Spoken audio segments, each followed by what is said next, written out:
મહત્વના સમાચાર જે હાલમાં મળી રહ્યા છે રાજકોટની અંદર પણ ડખો જે જોવા મળી રહ્યો છે। રાજકોટ બેઠક પર ઉમેદવારને લઈ અને કોંગ્રેસની અંદર ડખો યથાવત છે।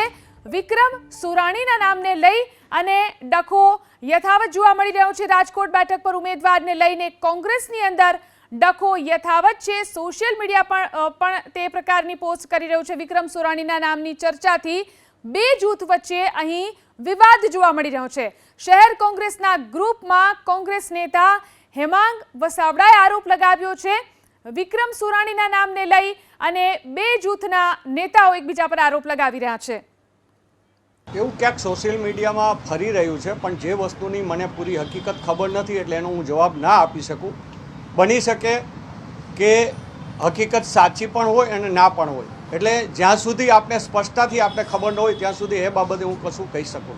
પાર્ટી લેવલે જે રજૂઆત કરવાની હતી એ થઈ ગઈ છે અને જ્યાં હજી જરૂર પડશે ત્યાં તમામ મિત્રો સાથે મળી અને રજૂઆત કરીશું। અમારી બહુ સ્પષ્ટ વાત છે કે કોંગ્રેસ પરિવારના સિવાયના કોઈ બહારના વ્યક્તિએ જેને કોંગ્રેસને નુકસાન કર્યા હોય એવા કોઈ પણ વ્યક્તિની ટિકિટ દેવામાં ના આવે।